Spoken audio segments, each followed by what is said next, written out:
Hai keluarga, banyak banget nih cara untuk menghasilkan uang dari hobi. Salah satunya adalah hobi dalam seni melukis. Bukan maksudnya Eva memonopoli ya, tapi pekerjaan ini bukan hanya bisa didapatkan oleh seorang seniman, tapi juga bisa didapatkan dan dihasilkan oleh siapapun, asal berminat dengan dunia yang digelutinya.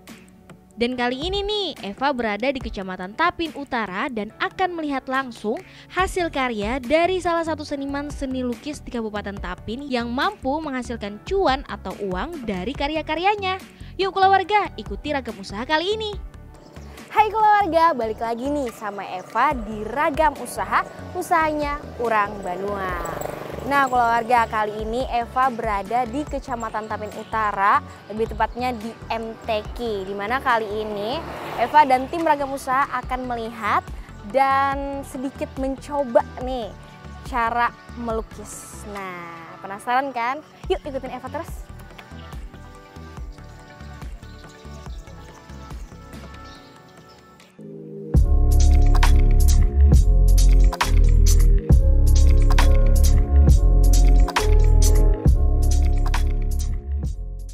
Assalamualaikum warahmatullahi wabarakatuh. Salam seni, salam art ya. Saya perkenalkan, nama saya Sutarji. Saat ini sedang ada di bengkel lukis saya yang sederhana di Jalan MTQ. Nah, aktivitas saya sehari-hari selain saya di kantor, saya begitu ada waktu luang, ya ini kegiatan saya melukis dan terus melukis lah kan. Untuk di Kabupaten Tapin ini, kebetulan kemarin kawan-kawan juga membentuk perkumpulan atau perupa Kabupaten Tapin. Kebetulan saya yang ditunjuk sebagai ketuanya untuk di Kabupaten Tapin. Nah, untuk kegiatan komunitas yang lebih besar dari kita yang ada di Kabupaten Tapin itu juga ikut juga. Untuk itu masuk ke IPKS, Ikatan Pelukis Kalimantan.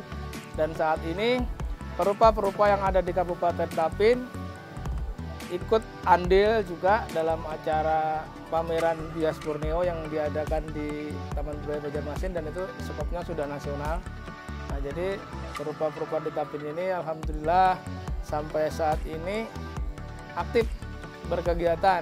Jadi di sini di Tapin, Kabupaten Tapin, dan yang teman-teman sebagian ada di Nuang.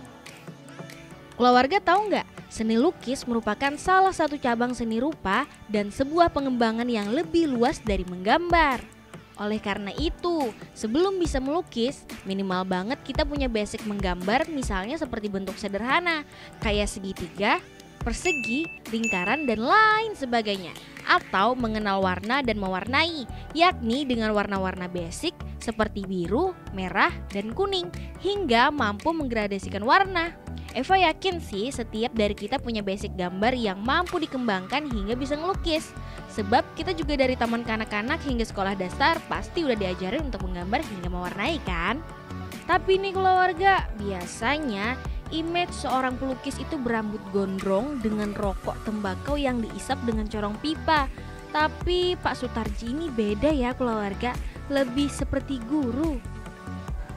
Nah keluarga, kali ini Eva sedang bersama Bapak Sutarji, yang mana beliau adalah salah satu pelukis di Kabupaten Tapin. Dan kita akan melihat dan sekalian belajar sedikit tentang dunia lukis-lukis.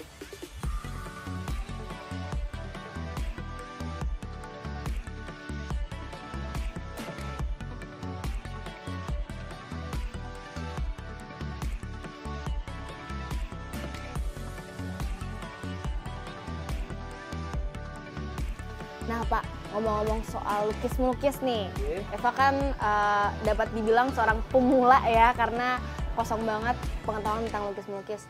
Dan Eva pengen tahu nih, apa sih yang pertama harus disiapkan oleh seorang pemula kalau pengen melukis?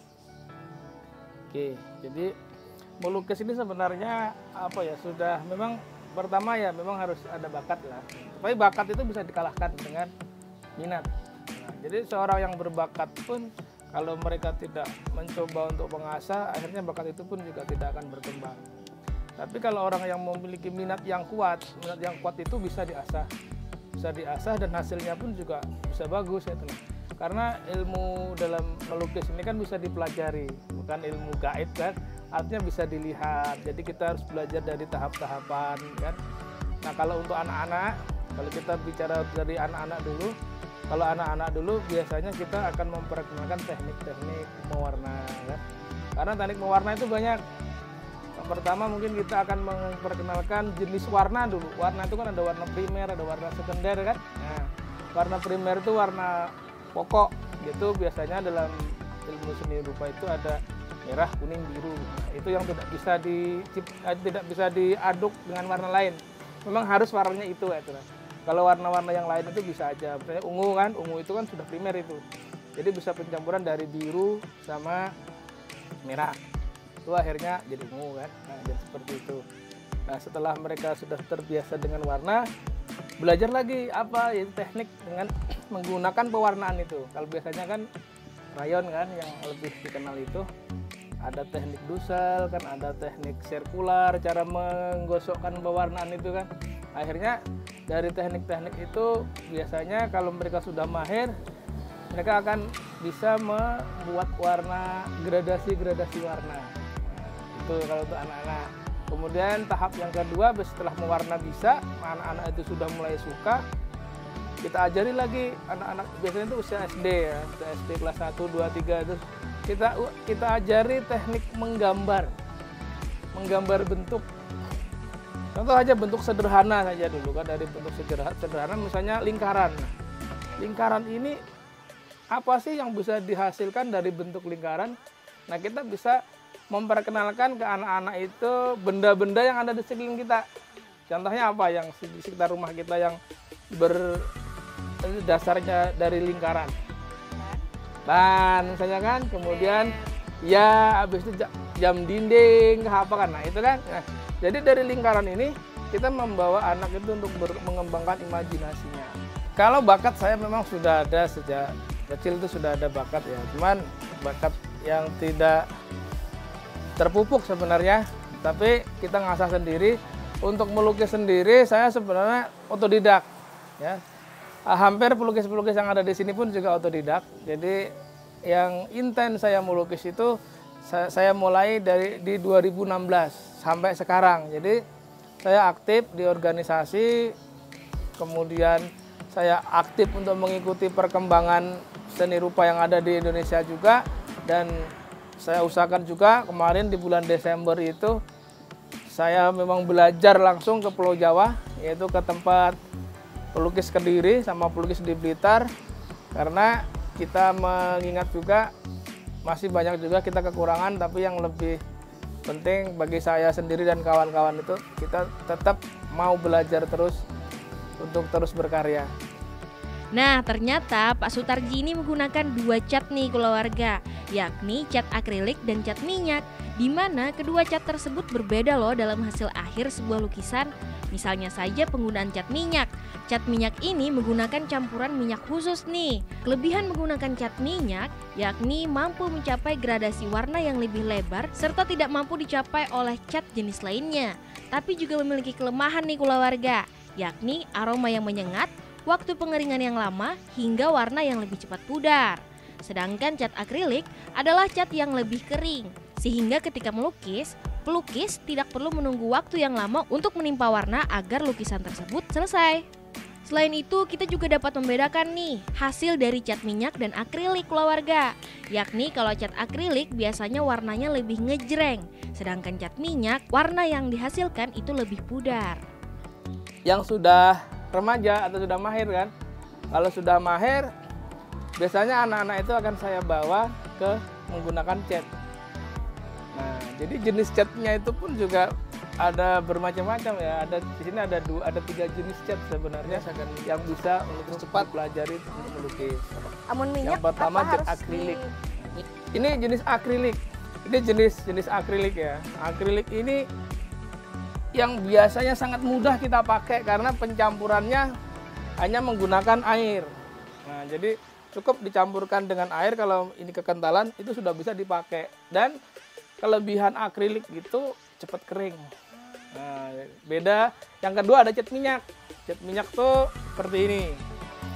Nah, ini jenis cat minyak itu loh. Memakai untuk mencampurnya kita juga harus pakai campuran minyak juga itu kan. Untuk supaya tarikan kuas itu lebih mudah. Kelemahannya apa? Kelemahan menggunakan cat minyak itu lambat kering. 1-2 hari tidak kering dia. Oh, berarti lawas lama lah? Lama, itu ya paling tidak 2 hari lah. Itu baru kita bisa menumpuk warna berikutnya. Nah, kalau cat akrilik enggak. Akrilik itu paling 10 menit dah kering dia. Nah ini kan baru kita pakai tadi kan. Udah kering dah. Ini Pian menggunakan cat Akrilik. Iya, supaya cepat kering. Ngomong-ngomong tentang lukis nih, Eva penasaran Pak Sutarji ini buka pelatihan melukis nggak ya? Sebelum COVID kemarin kita memang sama kawan-kawan itu memang sudah ada sanggar pusaka hijau, dan saat ini kita masih belum bergerak ini. Nah itu kemarin sudah rame itu, kemarin anak yang ikut itu sudah hampir 40-an. Kita aktif itu melatih anak-anak, dan di sini memang kalau anak-anak usia TK, SD itu banyak yang minat. Gitu nah. Jadi mewarna dan menggambar dan mewarna itu banyak yang minat. Cuman ini kita masih terkendala, masih belum full ya, karena kegiatan kita juga banyak. Mudah-mudahan nanti akan kita buka lagi untuk membuka sanggar pusaka hijau ini. Sudah ada. Sudah ada. Kalau ada orang yang pengen gabung tuh gimana? Mudah aja. Kalau untuk saat ini mungkin bisa datang ke sini lah, ke bengkel lukis saya bisa. Saya siap aja untuk apa itu, saling bertukar pikiran, sama-sama belajar kan. Walaupun untuk anak-anak, kita pun juga belajar juga dengan mereka. Silahkan, nggak jadi masalah. Berbicara seni lukis nih keluarga, pasti benar-benar luas ya. Belum lagi kita bicara tentang aliran seni yang Pak Sutarji tuangkan melalui cat dan media kanvasnya. Ternyata nih keluarga, seni lukis juga punya alirannya. Misalnya seperti surrealisme, seni fantasi, kubisme, romantisme, plural painting, hingga badingkutisme, dan masih banyak lagi. Udah macam musik aja ya keluarga, banyak aliran alias genrenya juga. Selain karya Pian yang ini, ada lagi lah Pak karya Pian yang lain? Ada, kita lihat dulu lah. Ini kalau ini ya, ini jenis lukisan realis. Bedanya saya menggunakan alat ini. Saya menggunakan pisau palet namanya. Nah, jadi apa kelebihan dari lukisan palet? Dia akan mengeluarkan tekstur, ya kan, tekstur karena menggunakan pisau dia, tapi dia tidak bisa mencapai titik paling lembut, tidak bisa. Tapi dia tekstur. Jadi ini biasanya yang menggunakan palet itu alirannya dan gaya melukisnya itu impresionis. Impresionis? Ya, itu artinya kayak Bapak? Impresionis itu melukis yang asal mulanya itu aliran dari Monet ya. Dari Monet itu seorang pelukis dulu awal-awalnya. Dia senangnya on spot, jadi melukis langsung. Karena melukis langsung itu dituntut cepat untuk menangkap cahaya. Akhirnya dia mengambil kesan-kesan aja, spontanitas. Jadi seorang pelukis itu mengekspresikan lukisannya itu dengan spontanitasnya itu tadi, seperti warna yang cerah-cerah, ya kan? Jadi warnanya itu tegas, biasanya ngejreng. Nah ini yang saya pakai karena saya masih tahap belajar untuk menggunakan palet. Ini saya pakai jenis cat minyak. Nah, campurannya kemarin minyak. Sedikit aja tapi kalau untuk palet. Nah, kalau yang ini beda. Ini impresionis juga masih. Jadi lukisan palet tuh, tapi ini saya pakai jenis akrilik. Oh akrilik, tapi tetap pakai Tetap pakai palet. Iya. Melukis ini kan panggilan jiwa sebenarnya ya kan. Jadi panggilan jiwa kita dari dalam. Nah, kemudian peluang itu ada. Nah, kemudian dari itu tadi karena kita melakukan tadi dengan hati yang senang, akhirnya ini menjadi sesuatu yang sesuatu yang sangat sangat membanggakan lah bagi diri kita. Jadi kita terus berupaya untuk berkarya terus. Karena dari seni lukis ini kan kita bisa bisa merekam semua apapun yang kejadian yang ada di tempat kita. Misalkan kan seperti yang saya lakukan saat ini, saya berusaha untuk melukis tempat-tempat yang itu menjadi tempat orang banyak lah, itu istilahnya tempat-tempat umum lah kan. Nah, akan saya lukis karena ini suatu saat kita melihat kan perkembangan di Kabupaten Tapin ini sangat pesat ya untuk bangunan infrastruktur ya. Jadi saya merasa inilah ada sebagian-bagian tempat itu yang memang perlu saya abadikan. Karena suatu saat anak kita ataupun cucu kita nanti dia akan kehilangan gambar-gambar itu ya. Jadi saya saat ini mencoba untuk mengabadikan. Anggap aja ini sebagai kamera saya gitu kan. Jadi saya akan melukis, mungkin nanti ada yang tema-tema saya yang tema apa itu tempat-tempat yang penting seperti masjid tua atau apa segala yang akan saya jadikan objek lukisan. Nah, di sini Pak Sutarji mengatakan bahwa ada aliran impresionis nih, di mana aliran seni tersebut menyajikan penggambaran objek yang sesuai dengan kesan ketika objek tersebut dilukis. Aliran seni impresionis ini juga lebih menonjolkan kesan pencahayaan yang cukup kuat dibanding membentuk objek itu sendiri, seperti karya beliau yang ini. Nah, ini juga jenis cat minyak menggunakan palet. Berarti maksud dari ketegasan ketika memakai palet itu adalah cahayanya. Iya, kita lebih bermain ke cahaya tadi. Makanya kan impresionis ya, impresif. Jadi pelukis itu akan dituntut itu, kekuatan dia untuk menuangkan imajinasinya dalam menangkap cahaya. Biasanya di mana-mana tuh lukisan impresionis pasti permainan cahayanya lebih kuat. Gitu. Cuman ya tidak detail. Tapi kayak Bapak caranya membedakan antara cat akrilik dengan cat minyak hasilnya? Oh sangat mudah sekali kan. Cat akrilik ini kalau sudah ini akan kelihatan kok warnanya ataupun pasti berbeda. Kalau cat akrilik itu biasanya dia lebih ngejreng, warnanya ngejreng. Ini cat minyak ini karena sudah saya pernis jadinya dia lebih muncul. Kalau lebih mentahnya dia seperti ini kan, kurang ngejreng dia, kalem warnanya. Itu nah. Kalau akrilik itu lebih ngejreng dia kan. Itu cat minyak juga. Ini cat minyak. Nah, ini cat akrilik, ini cat minyak, tapi ini sudah di pernis kan. Oke. Ide Pian dalam melukis nih, itu tuh apakah imajinasi Pian atau Pian perlu melihat gambar dahulu? Kalau kita melukis realis itu biasanya lebih kuat kita memang melihat benda aslinya. Untuk sekarang kan sudah banyak nih dibantu dengan kamera kan. Nah kalau dulu ya seperti itu kan, kita langsung melukis objek benda tadi, kita pindahkan ke kanvas. Nah itu aliran realis ya. Nah, tapi bisa juga nanti kan di dalam proses melukisnya tadi, kita tetap menggunakan imajinasi, tapi tidak mutlak imajinasi ya kan. Imajinasi itu membantu untuk mematangkan sebuah lukisan itu. Media lukisan bisa berbentuk apa saja nih kulawarga, misalnya seperti kanvas, kertas, papan, hingga bebatuan. Alat yang digunakan juga bisa bermacam-macam, dengan syarat bisa memberikan imaji tertentu kepada media yang digunakan. Proses pembuatan sebuah karya lukis ini biasanya dilakukan dengan memulaskan cat dengan alat seperti kuas, pisau palet, atau peralatan lainnya, di mana kita perlu memulaskan berbagai warna dan nuansa dengan komposisi hingga pigmen warna nih. Tapi kata Pak Sutarji, sebagai pemula kita perlu menggunakan kuas aja terlebih dahulu. Nah Pak, untuk kesulitan antara memakai palet sama kuas tadi, sebagai pemula nih, Eva seharusnya pakai yang mana dulu? Nah, ya itu pertanyaan bagus sekali ya. Jadi ini supaya pelukis itu tidak akan asal melukis. Jadi memang dalam melukis itu ada tahap-tahapannya. Tahapan awal seorang pelukis itu biasanya dia pasti dasarnya adalah realis, menggunakan kuas ya, lembut, kan? Jadi nggak ada kita yang melukis tiba-tiba langsung kita melukis abstrak, itu tidak ada. Jadi mereka harus menguasai satu dulu, dasar kita melukis itu ya realis. Biasanya tetap semuanya menggunakan kuas.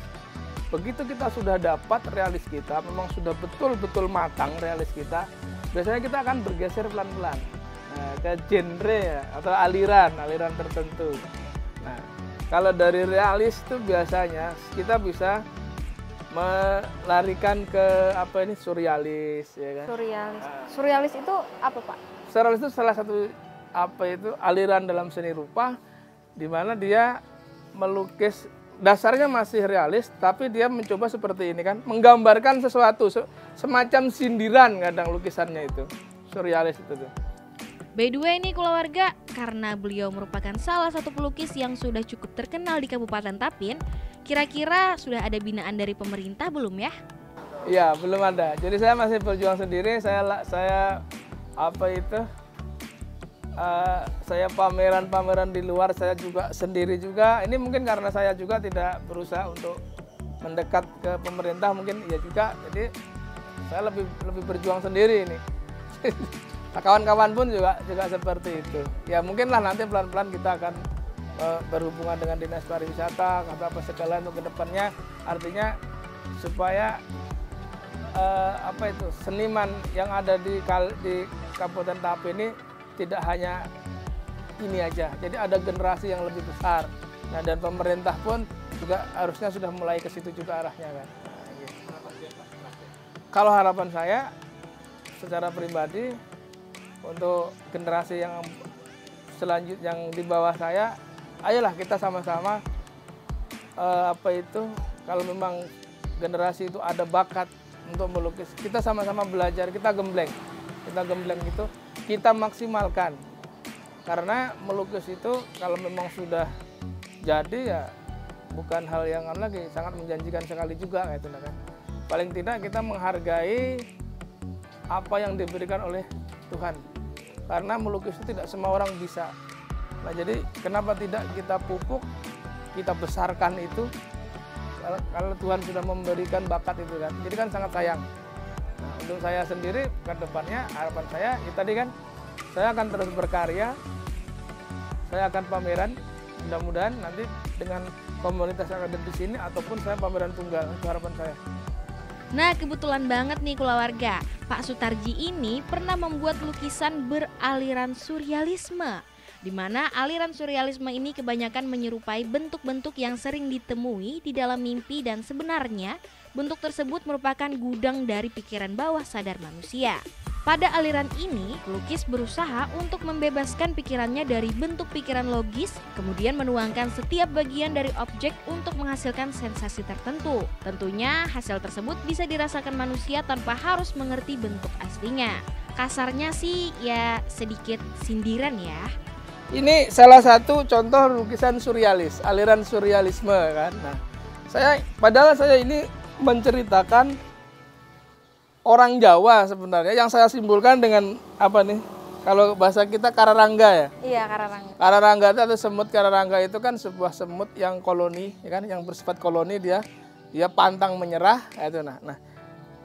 Dan ini ada gambar baju kan, baju adat Jawa, tapih Jawa, apa segalanya. Ini sebuah sindiran bagi terutama saya sendiri sih sebenarnya, karena itu terjadi pada diri saya sendiri dan anak-anak saya. Ketika orang Jawa sudah atau sudah keluar dari Pulau Jawa, dia merantau, kemudian dia sukses seperti yang ada di Kabupaten Tapin ini. Ya ini lambat laun dia akan menghilangkan Jawanya. Contoh, anak saya sendiri, dia bahasa Jawa sudah nggak bisa, ya kan? Jadi ini saya simpulkan, ya. Maksud saya ini apa? Ini kemarin saya pamerkan di Pelihari. Ini saya beri judul Ojo lali Jawane, artinya jangan lupa Jawanya. Artinya orang Jawa tetap harus mengetahui adat budaya orang Jawa. Jangan sampai melupakan, walaupun kita di sini terjadi alkulturasi budaya ya antara orang Banjar dengan orang Jawa, tapi tetaplah ada, jangan sampai lupa. Ini kan saya simpulkan dengan baju yang terbang tadi, dia mencoba untuk melupakan, melepas pelan-pelan. Sekarang udah hampir dilepasnya. Paling bahasa aja yang belum itu masih, itu pun untuk generasi penerusnya udah banyak yang sudah nggak ngerti, apalagi bahasa halus hampir dah. Nah, karena di Kalimantan sudah enak kan, asalnya dulu sakit kan dari Jawa kan, tran ke sini pasti kan. Sekarang sudah enak, berbaur, hilanglah Jawanya. Nah, ini jenis aliran surrealisme dalam adat nggih. Berarti sebuah lukisan nih Wajo mengartikan suatu apa ya anggapannya, mengekspresikan sebuah cerita atau makna. Iya harus, iya. Jadi itulah sebenarnya lukisan. Lukisan itu adalah cara bagi seorang seniman untuk memberikan gagasan pikiran-pikirannya itu, baik itu berupa kritik sosial, kemudian kritik budaya, ataupun dia mencatat peristiwa-peristiwa masa lalu, gitu kan. Nah, sama juga kalau saya mengibaratkan lukisan itu sebuah kamera sebenarnya kan. Jadi dia bisa motret apapun suatu peristiwa yang terjadi pada saat ini ataupun sesuatu yang akan datang atau bahkan sesuatu yang sudah kita tinggalkan. Nah, jadi lukisan memang mengandung filosofi sebenarnya. Kalau ya memang di Tapin tidak terlalu banyak untuk yang gemar melukis ya kan. Dan itu harapan saya sendiri sebenarnya adalah nanti generasi-generasi berikutnya itu yang memiliki hobi yang sama dengan saya melukis. Nah, mungkin kendalanya kenapa mereka tidak begitu tertarik untuk di dunia lukis ini, karena seni lukis sendiri pun di sini atau bahkan di anggap aja secara umum di Kalimantan Selatan, apresiasi terhadap seni lukis itu masyarakatnya pun memang sangat minim sekali gitu. Nah, jadi apalagi nih kalau seorang yang melukis itu sudah berbicara tentang hasil, dalam tanda kutip ini pendapatan, ekonomi ya. Nah, kalau kita segala sesuatu kita ukur dari sisi itu, maka melukis itu bukan hal yang sangat menjanjikan, itu bukan. Melukis ini adalah suatu kalau bagi saya bukan dari sisi ekonominya itu, walaupun kita tidak nampik kalau kita perlu itu ya kan. Nah, tetapi melukis ini lebih kepada kepuasan batin kita untuk mencatat nih peristiwa-peristiwa yang ada di sini. Atau apa sih yang bisa kita rekam dari kejadian-kejadian atau budaya yang ada di sini untuk kita abadikan ke dalam sebuah lukisan, menjadi sebuah karya. Makanya nih lukisan saya ini sebenarnya ada lukisan idealis dan ada lukisan yang sifatnya ini istilahnya ya untuk rame-rame lah, untuk souvenir lah kan. Nah, itu ada. Jadi kalau kita melukis hanya sekedar mengejar materi untuk di Kalimantan Selatan ini sangat susah sekali.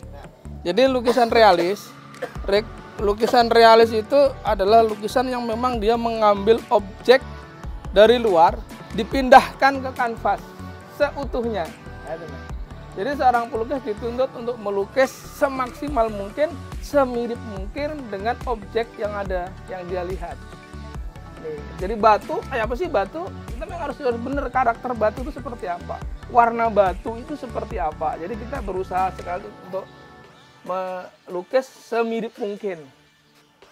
Ya ini sudah perkembangan lagi. Jadi lukisan itu bisa didistorsi, artinya bisa dikembangkan dari realis tadi, dikembangkan bahkan dihancur kadang. Apa sih maksudnya? Nah, kalau ini masih mudah, ya kan? Ini pada saat itu kita memang mau ada pameran tentang topeng, ya kan? Topeng itu maknanya luas ya loh.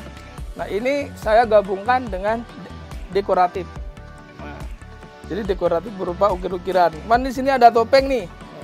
Topeng ini juga ada mengandung makna sebenarnya kan. Kita menggambarkan. Ini kalau kita lihat ada bayang sebenarnya ini kan. Tapi saya samarkan ini. Ini handphone sebenarnya. Saya ingin melukis handphone manusia ini. Handphone ini ya topeng yang sekarang ini ya handphone. Nah, jadi orang bisa menceritakan atau mengeksplor dirinya seperti apapun itu lewat media handphone tadi, media elektronik tadi kan. Tapi ini saya samarkan. Begitu kalau orang melihat sekilas dia tidak akan nangkap ya. Makanya ini kan manusia bertopeng. Bertopeng itu kan tidak menunjukkan wajah asli ya kan. Nah, iya, tidak menunjukkan jadi orang bisa berekspresi aku menjadi seperti apapun terserah itu. Nah Pak, sebagai pemula nih, ini kan Pian melukis di kanvas ya. Dan misalkan sebagai pemula lebih gampang untuk melukis tuh di kanvas atau di kertas? Kalau media itu sebenarnya tidak ada masalah ya. Kalau cuman ada satu cat yang tidak bisa dilukiskan untuk di kertas biasa atau di kanvas. Itu pakai cat air. Cat air itu bukan seperti cat air yang kita kenal itu. Karena cat air sendiri itu biasanya kertasnya itu khusus, pakai kertas kansen. Jadi tekniknya tuh pun juga berbeda sekali dengan kita melukis akrilik dan melukis cat minyak. Nah, jadi dia harus kondisi basah, segalanya kan. Jadi main samar biasanya. Nah, Tapi kalau untuk jenis akrilik, kita mau melukis di kertas atau di di kanvas tadi kurang lebih ja. Nah, tapi kalau biasanya kalau kita untuk pemula itu kan biasanya kita nih menggebu-gebu biasanya kan ingin. Nah, lebih baik kita pelan-pelan di kertas yang tebal aja, kertas karton atau apa segalanya.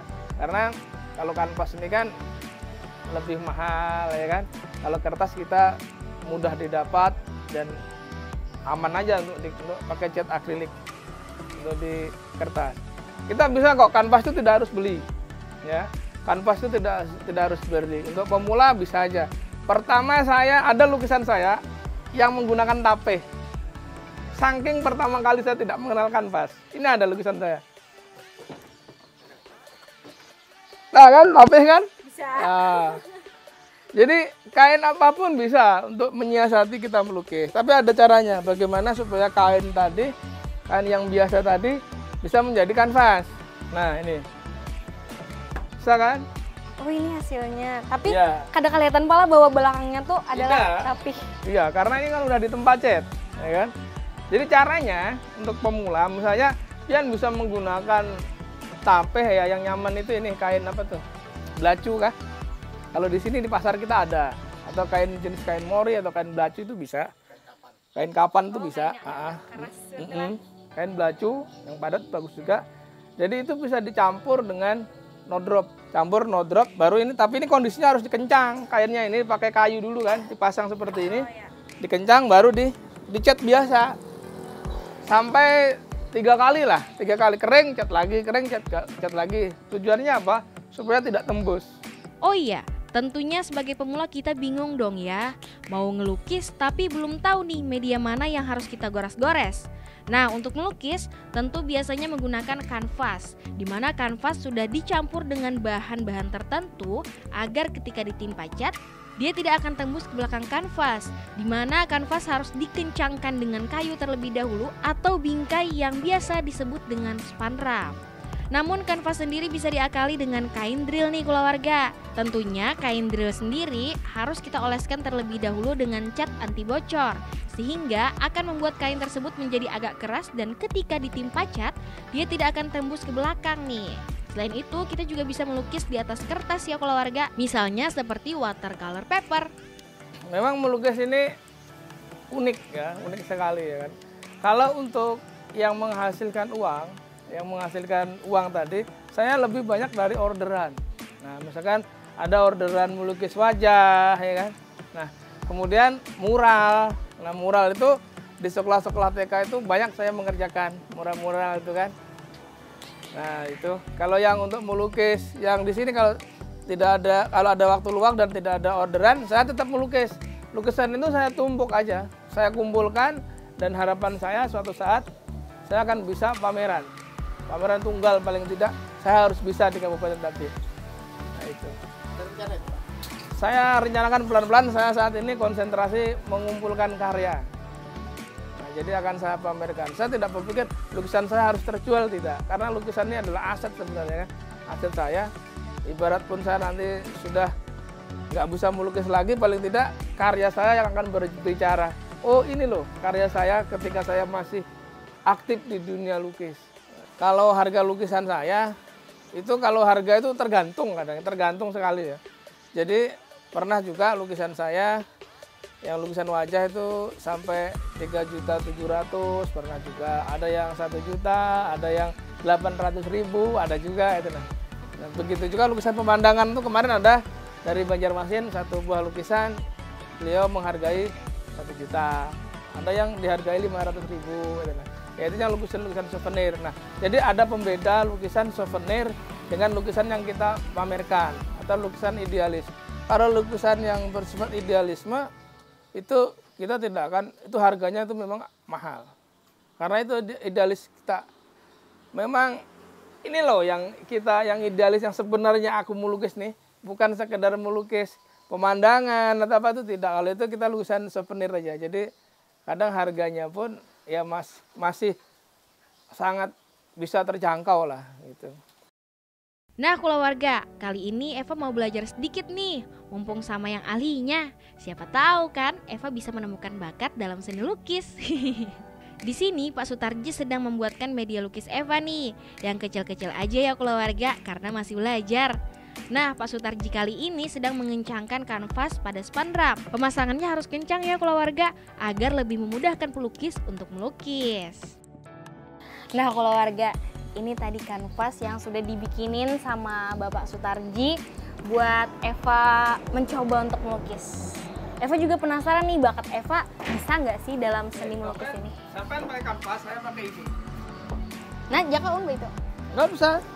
Kan sampai mencoba, tenang aja nanti bisa jadi blok gitu kan. Nah, Kayak ini boleh tak Pak? boleh aja, itu landscape posisinya kan. Nah sekarang, kalau pian mau melukis rumput, ya kan. Ini kan ada warna dasar nih.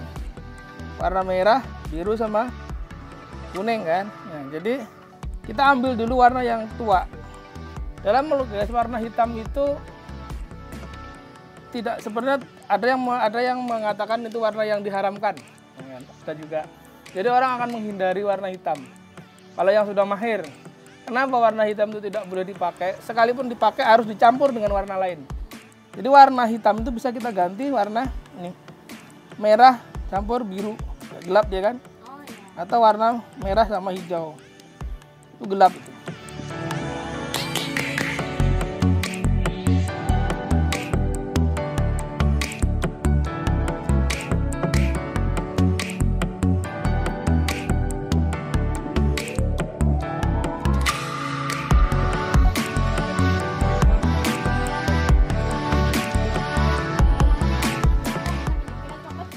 Gak ada apa-apa, iya, terus saja.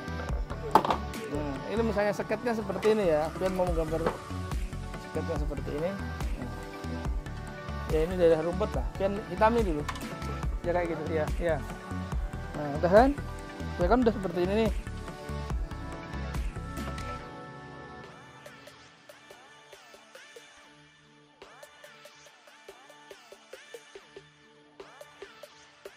Kalau masalah mencari uang dengan mengandalkan hobi, tentunya ada kelebihan dan kekurangannya ya keluarga. Kelebihannya adalah kita bisa enjoy dan bahagia saat melakukannya. Namun kekurangannya adalah uang yang kita dapatkan nggak tentu datang tiap hari, apalagi tiap bulan. Beda sih kalau kerja di instansi pemerintah.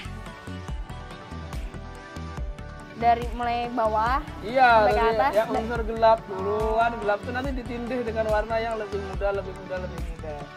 Naik warnanya lah. Iya, seperti ini kan, biasa kan jadi dah rumputnya. Oh, Nah. agak beda ya guys ya. Nah, kalau ini agak jadi sungai-sungai sedikit nih jadinya kan.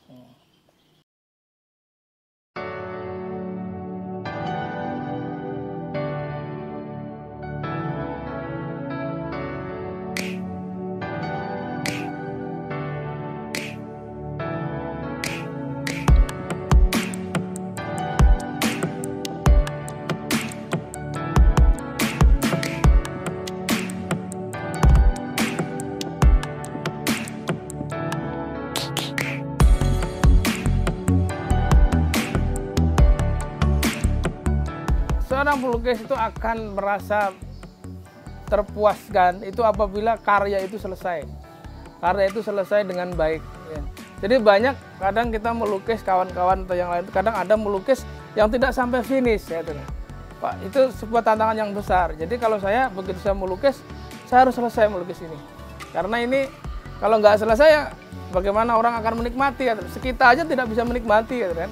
Jadi lukisan itu harus selesai dengan sebaik mungkin, bukan sesempurna mungkin ya, sebaik mungkin. Karena kalau sempurna itu kan jauh itu. Paling tidak kita dengan sepenuh hati dan kita sendirilah yang menganggap itu finish. Artinya ini sudah selesai, sudah maksimal lah batas kita. Nah itu baru kita ada rasa sangat puas. Apalagi apresiasi masyarakat yang menyaksikan itu, wah dia merasa senang. Wah itu adalah nilai lebih itu. Dia senang kan, komennya bagus kalau kita unggah ke Facebook tuh. Nah, apresiasinya bagus, nah itu ada suatu kebahagiaan tersendiri. Tapi menurut Eva, daripada kerja ikut orang mulu, kenapa nggak kita aja sih yang menciptakan pekerjaan sendiri? Kita yang jadi bos, kita yang mengelola, serta kita juga yang mempekerjakan orang lain. Sampai jumpa di ragam usaha berikutnya ya keluarga. Bye-bye!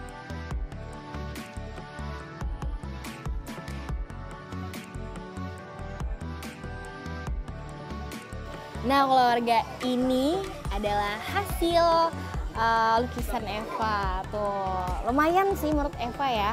Karena kata Pak Sutarji tadi, selesainya lukisan adalah dari diri kita sendiri. Nah, jadi menurut Eva ini untuk Eva yang pemula udah selesai sih. Kita udah bisa belajar bikin pohon, terus bikin rumput dan batunya juga, dan tanggal hari ini. Kadang ya emang orang di luar sana bilangnya kalau misalkan kita bergelut dan bekerja dalam bidang seni lukis ataupun seni-seni lainnya, kadang kayak ada yang menyambat tuh amun bagawi di seni kayaknya makan apa. Tapi menurut Eva kalau misalkan memang kita gigih dan bertanggung jawab dengan pilihan kita, Eva yakin bekerja di bidang seni itu dapat menghasilkan sesuatu yang cukup bagus dan lumayan memuaskan untuk kita. Karena pekerjaan yang baik adalah pekerjaan yang kamu senangi. Sampai jumpa di Ragam Usaha berikutnya. Bye-bye.